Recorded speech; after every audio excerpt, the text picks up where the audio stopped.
Bonjour, c'est Smartful, ça me fait plaisir de vous voir, d'autant plus que ça fait longtemps qu'on s'est pas vu, ça fait longtemps que j'ai pas fait de vidéo, tout simplement parce que j'étais pris par le syndrome d'Antoine Daniel. Effectivement, je voulais faire des vidéos parfaites. Cette vidéo que je veux faire sur la création d'une extension Chrome, ça fait un mois ça fait même peut-être un peu plus d'un mois que je l'ai en tête, et je me disais ouais, techniquement ça doit être comme ceci et comme cela, et au final je la faisais pas, et je me suis dit tiens allez, on va la faire, même si techniquement c'est pas au top du top, on va quand même apporter de la valeur, ça a quand même un intérêt que ça existe, donc voilà. Donc on va apprendre aujourd'hui à faire une extension Chrome sur Allociné. Et il faut savoir que les extensions Chrome, c'est pas uniquement sur le store, on peut faire des extensions Chrome pour soi. Et en fait, l'intérêt, c'est qu'on va pouvoir modifier des pages web. Donc c'est ce qu'on va voir aujourd'hui sur la page Allociné. Donc c'est intéressant de savoir qu'on peut les faire uniquement pour soi. Avant, je me disais, oui tiens, c'est embêtant de faire une extension Chrome parce qu'il va falloir la soumettre à Google pour qu'ils l'acceptent. Peut-être parce qu'ils ne vont pas accepter n'importe quel code. Et donc c'est cool de savoir qu'on peut se faciliter la vie, mettre en avant des informations comme on va voir aujourd'hui, et ça va être sympa. Et vous aussi, vous allez pouvoir le faire sur vos propres idées, sur vos propres points. Et même avec l'IA, ce qui peut être sympa, c'est qu'on peut même, je pense, appeler des IA pour pouvoir automatiser certains trucs. Je crois que j'ai vu ça sur YouTube, il y a des gens qui faisaient des trucs assez sympas, mais bon, déjà il faut maîtriser la base, c'est ce qu'on va voir. On va faire un truc assez simple, la vidéo sera assez courte, je regarde le temps. On est sur Allociné, on est sur une page d'un film, là, l'attaque des Titans, la dernière attaque, et quand on arrive là, on a ces informations, cool. Et moi, ce que j'aimerais, c'est avoir des informations pratiques. Par exemple, le fait que ça a été en favori 328 fois, ça ne m'intéresse pas vraiment. J'ai pas des informations pratiques directes, je suis obligé de scroller. Et en plus, les informations qui m'intéressent, donc la date de sortie et le temps, c'est pas... Voilà, moi, c'est les informations qui m'intéressent. Et je les ai pas directement. Bon après, les autres, c'est normal que ce soit fait. Mais voilà, j'aimerais avoir ces informations là, et puis pour m'amuser, j'ai aussi voulu changer la couleur du titre. J'ai fait une extension pour ça. Je ne sais pas si vous la voyez. Voilà, là il y a la souris, c'est super. Donc ici, on a une petite extension. Elle n'est pas officielle, hein, c'est moi qui ai utilisé, qui ai créé cette icône. Au moins je la vois, je l'identifie rapidement. Je l'ai appelé Allociné Modifier. Et regardez ce qui se passe. Bam, je récupère donc la date de sortie. Je le mets ici. En plus, je le mets en vert fluo pour bien récupérer les informations qui m'importent. Je vois que ça sort le 1er mars et que la durée est 2h25. Et j'ai changé la couleur. Voilà. Donc on va voir comment est-ce que ça fonctionne niveau code. Et donc pour ça, on va voir le code. Il faut donc savoir niveau code que une extension Chrome, c'est avant tout un manifest.json. Alors on est à la version 3 tout simplement, donc on met manifest, alors c'est un fichier JSON, hein, donc là la clé manifest underscore version 3, ici on a notre nom, donc Allociné Modifier, la version de notre extension, ici une description, on ajoute des informations sur le titre du film. Alors en soi on les ajoute pas, on récupère les informations sur la page et on va les mettre à un endroit pratique. Ici on a nos icônes, on va définir nos icônes, hein, comme vous voyez, ces icônes que j'ai créées sur mon extension pour que ce soit plus parlant, plus réaliste. Ici on va définir des permissions, donc on veut agir sur l'onglet actif et on va créer un script. Ici on va mettre une permission spécifique à Allociné, donc /film /fiche film underscore gen underscore c film, et ici avec un joker parce que ça va être l'identifiant du film.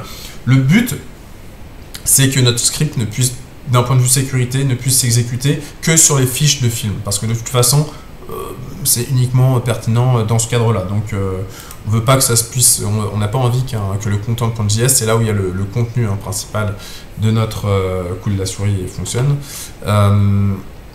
on n'a pas envie qu'un script puisse s'exécuter sur un autre site, alors que, imaginez sur un compte bancaire, d'un point de vue sécurité, ça pourrait être un peu craignos. Donc je pense que c'est important d'avoir à minima certaines bonnes pratiques.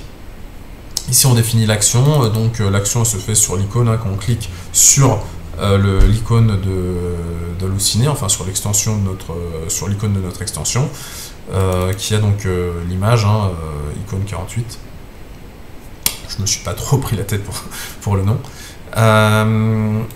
Et ici on a un background avec service worker, donc on va faire tourner en fait un service worker qui va appeler background.js. Alors je vais vite fait revenir sur ce qu'est un service worker, vraiment vite fait. Le but c'est pas de faire une vidéo sur le service worker, mais il faut savoir que ça a été conçu pour permettre des fonctionnalités hors ligne. Principalement, on les retrouve principalement dans les Progressive Web Apps. Progressive Web Apps, c'est des applications mobiles, mais qui sont en fait des sites internet qui vont se comporter comme un site mobile, et donc qui ont énormément de fonctionnalités hors ligne. Par exemple, on a IndexDB qui est une base de données dans le navigateur qui va récupérer tout un tas d'informations, hein, comme dans un local storage. Et on va pouvoir après synchroniser dès qu'on a de la connexion les informations dans IndexDB à une base de données MongoDB, SQL, voilà, ou autre. On peut intercepter aussi des requêtes réseau. Faut aussi savoir que ça s'exécute sur un thread qui est différent du thread principal JS, et donc que c'est pas bloquant. Voilà. Bon. Globalement, c'est tout ce qu'on avait à savoir sur ça. On va revenir sur le code. Donc on a un worker, donc un service worker qui va s'exécuter. Qu'est-ce qu'il fait? Il attend une action. Il attend qu'on clique sur l'icône.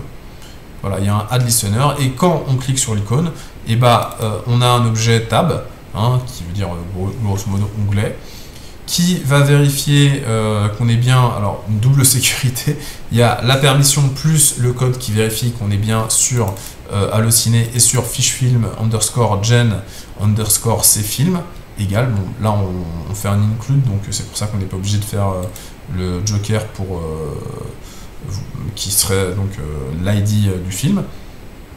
Si on n'est pas là-dessus, on dit simplement que l'extension fonctionne uniquement sur la page des films d'Halluciné dans un console error. Et si ça fonctionne, on va faire un Chrome scripting execute script. On définit une target qui est l'ID, donc qui au final a un objet qui s'appelle typeID, qui est l'ID en fait de l'onglet, et files, qui est le fichier en fait où on va réaliser notre script. Donc ici on a content.js. Donc globalement on a fait quoi? On a récupéré des informations, on les a mis sous le titre, et on a changé le titre du film. Title element, je le récupère, donc je fais un query selector. Alors dans le content.js, il va falloir bien évidemment faire un peu de scrapping, il va falloir identifier les éléments du site pour pouvoir les modifier, pour pouvoir les récupérer et les modifier. Bon. Voilà, donc ça c'est à savoir. Si demain Halluciné change la page, c'est finito. Va falloir refaire un travail de scrapping, donc retravailler ce script. Voilà, donc ça c'est important à savoir. Donc là, je récupère le query selector title element et je change son style de couleur. Donc voilà, la couleur a changé. Si j'ai bien un titre element, je récupère les méta-infos. Donc pareil avec un query selector. Donc ici on voit que c'est un meta body item, meta body info.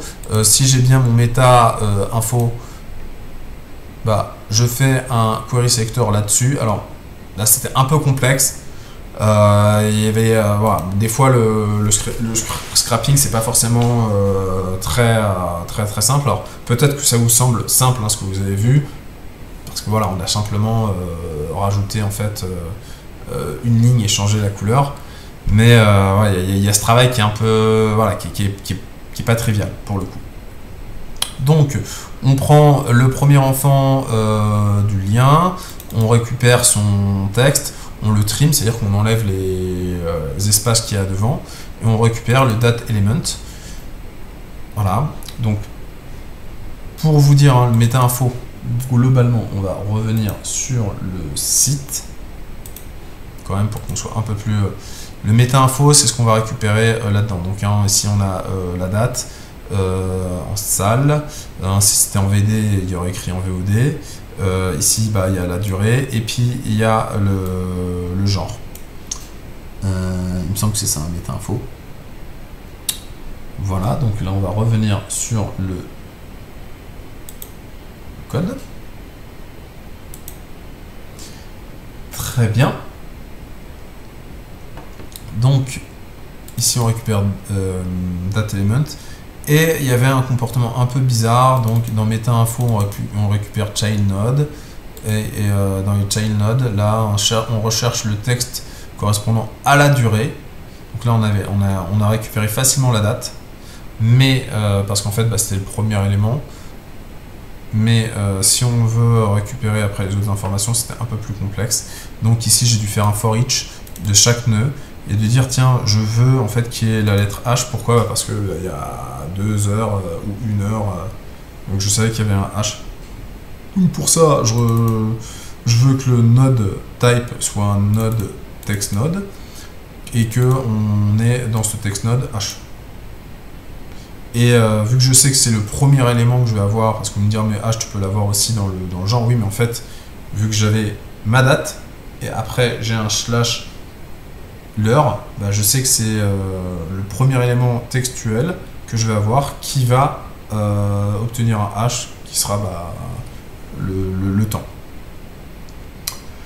Là-dessus, je fais un node.textcontent.trim, donc pour enlever aussi les espaces, que je mets dans duration element.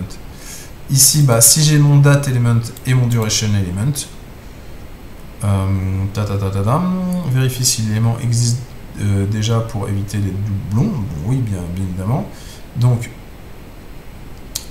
je vais créer ici un... Je l'ai bien créé, hein, non?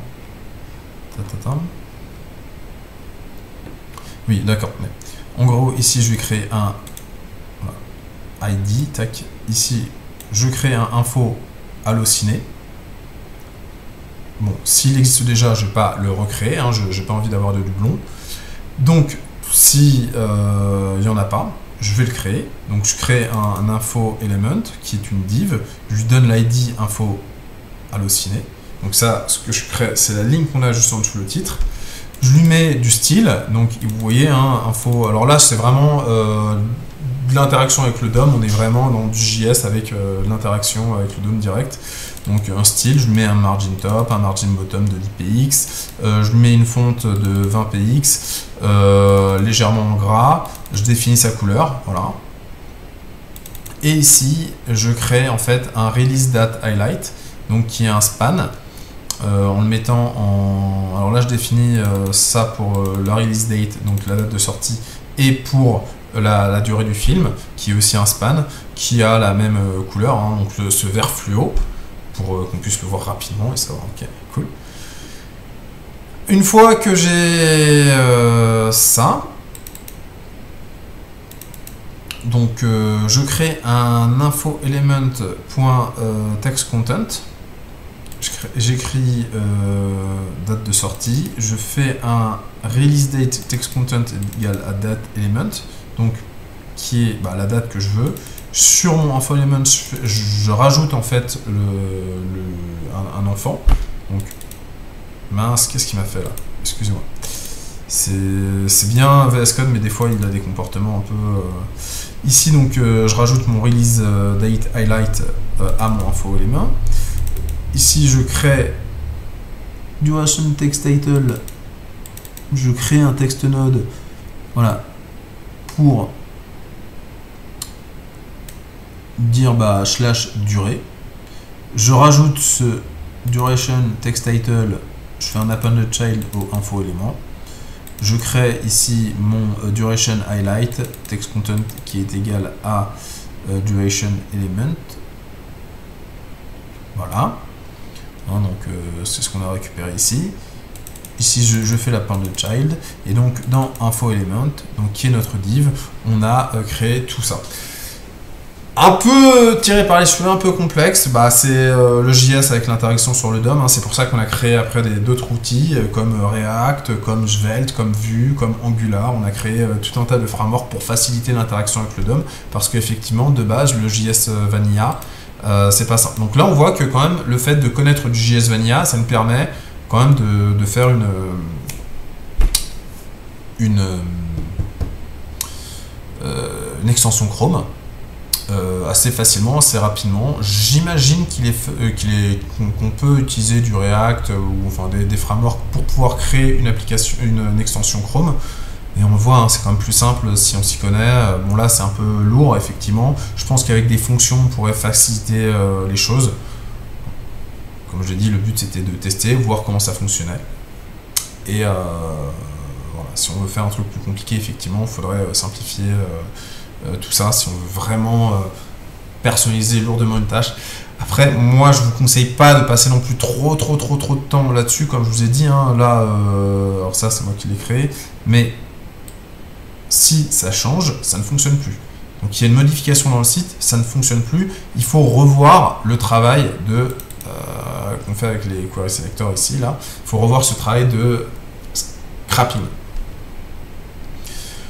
Ce qui peut prendre un peu de temps parce que les choses peuvent paraître triviales là, mais elles le sont pas. Hein. Comme vous voyez ici avec le for each et tout. Bon, bref, c'était pas forcément simple ici, mais c'est ce qui au final a pris ce travail de scrapping, c'est ce qui a pris le plus de temps. Donc, une fois qu'on a notre info element, bah, on prend notre title element, on fait un parent none, on fait un insert before. Et on fait un title element next sibling, voilà. Donc voilà, insère l'élément après le titre. Et ici on fait la gestion d'erreur au cas où ici, tac, on n'a pas de date ni de duration element. Donc ici on a aussi des modifier erreur. Impossible de trouver la date ou la durée. Ça c'est si on n'a pas les métadonnées. Donc et là c'est si le titre du film est introuvable. Voilà, donc on gère les erreurs pour quand même les afficher au cas où on n'a pas le comportement voulu, pour qu'on comprenne, pour que l'utilisateur, donc nous, hein, on puisse comprendre pourquoi je n'ai pas les infos voulues. Est-ce que, justement, c'est important, vu qu'il peut y avoir du scrapping, bah tiens, est-ce qu'ils ont changé la structure du film, est-ce qu'ils ont changé les noms de classe? Donc ça peut être intéressant si on a envie de régulièrement faire des modifications. Et là, on est arrivé au bout de la vidéo. Mine de rien, 17 minutes, c'est pas rien, mais bon, là, vous avez tous les éléments pour vous refaire une extension. Et donc, je vous invite à vous amuser, si vous voulez essayer de refaire ça. Alors là, je l'ai expliqué de façon... l'idée, c'était de vous expliquer la cinétique. Faites-le vous-même. D'un point de vue exercice, ce sera cool. Faites-le aussi sur un cas simple et après sur un cas un peu plus complexe, par exemple l'intégration. Je pense qu'on peut faire des fetch sur des API d'IA pour pouvoir récupérer par exemple un texte, faire de l'IA et peut-être même certainement l'inclure dans un champ.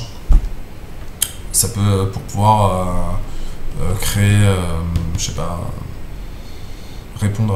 créer des commentaires automatiques ou répondre à des commentaires automatiquement, je sais pas, ce genre de choses quoi. Voilà. Bah j'espère que vous avez apprécié cette vidéo, j'espère que vous avez appris des choses et que ça vous a donné aussi envie de pratiquer, c'est le but. Voilà. C'était Smartful, je vous souhaite une excellente journée. À bientôt.